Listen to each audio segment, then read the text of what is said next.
Welcome to the compelling narrative as night comes as 2014. A film that intricately weaves the tapestry of teenage lives amid urban turbulence. Within this gripping tale, the intertwining threads of friendship, the complexities of romance, and the stark realities of violence converge to paint a vivid portrait of adolescent struggles. So, let's begin the story. As Bradley immerses himself in the lively atmosphere of his house party, the night takes an unexpected turn. Amidst the laughter and music, a disturbance outside grabs his attention.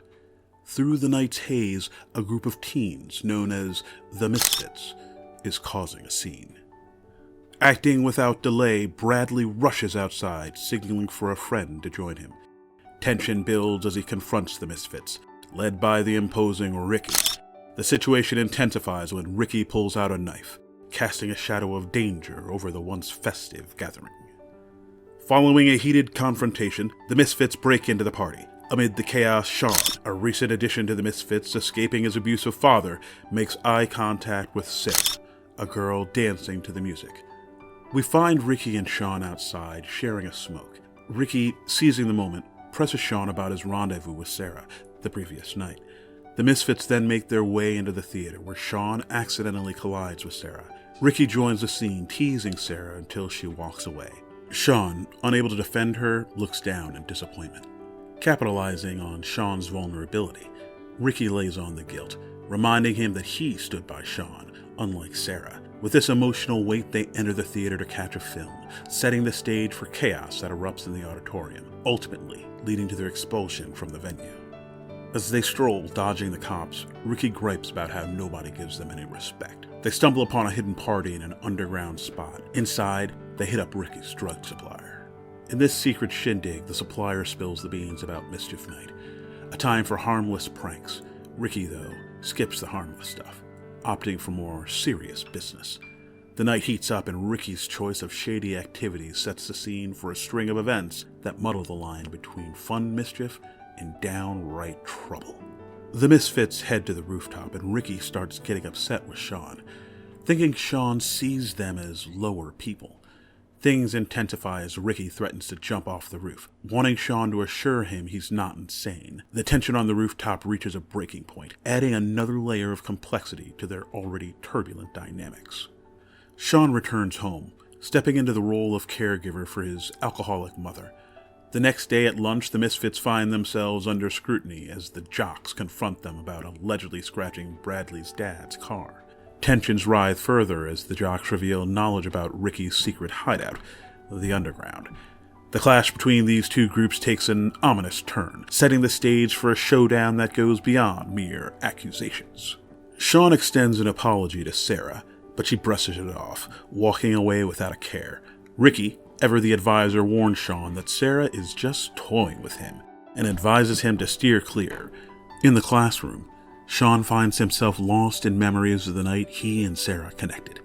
They shared thoughts on their lives, Sean's ties to Ricky, and the complexities that bind them. The moment is interrupted when the teacher calls on Sean to present his assignment poem to the class. To add a twist, Ricky interjects, claiming Sean didn't complete the assignment.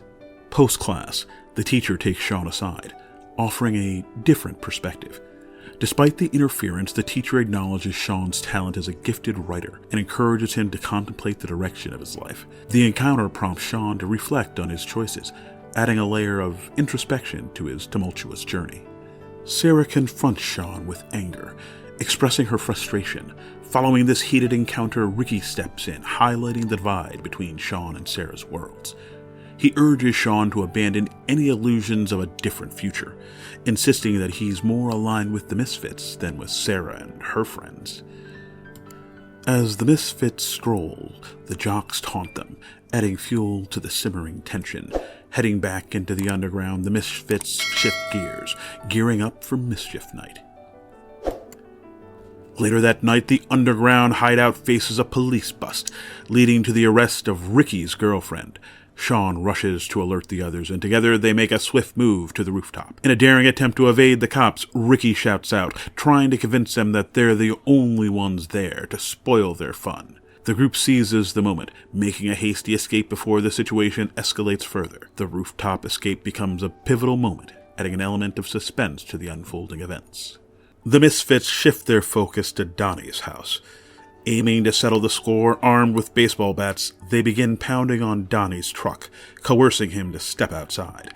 The confrontation escalates into a physical altercation as they retaliate against him for divulging information about the underground to his police deputy father. After dealing with Donnie, the Misfits move on to Bradley's house, where they discover him enjoying a swim with his girlfriend. In a vengeful act, they dump pig's blood into the pool. As Bradley emerges from the pool, they pounce on him, delivering a beatdown. Sean, feeling a moral conflict, attempts to voice his objections, but his protests are met with guilt-tripping from the others, cementing the gravity of their actions.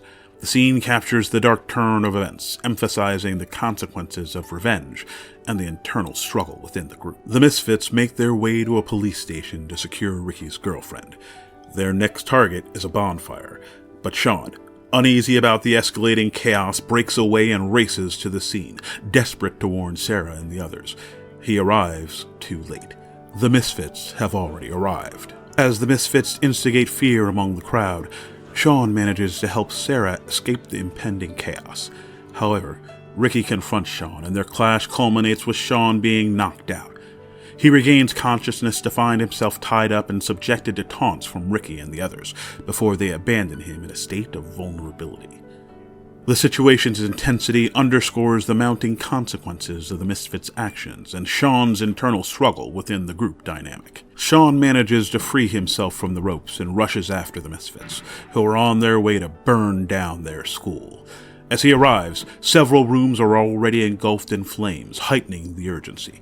Sean catches up to Ricky for a final confrontation. Amid the clash, Sean reflects on the haunting memories of his father's abuse towards him and his mother. He recalls how the Misfits once became his unlikely saviors. The battle between Sean and Ricky unfolds against the backdrop of the burning school, with flames dancing in the background. The climax sees the school consumed by fire, a symbol of the culmination of their destructive actions. Ricky is knocked unconscious in the struggle, and Sean manages to escape the building.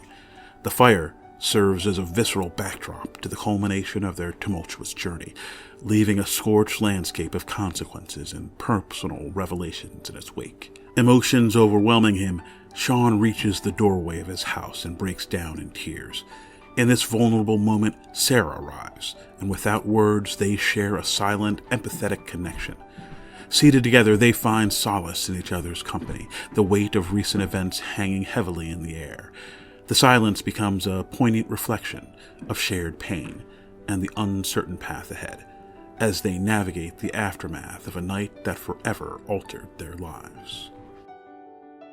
Thank you for exploring the captivating world of Days Night Comes' 2014 with us. Dive deeper into thrilling narratives by subscribing to Black's Movie Recap. Thank you for watching. See you in the next video.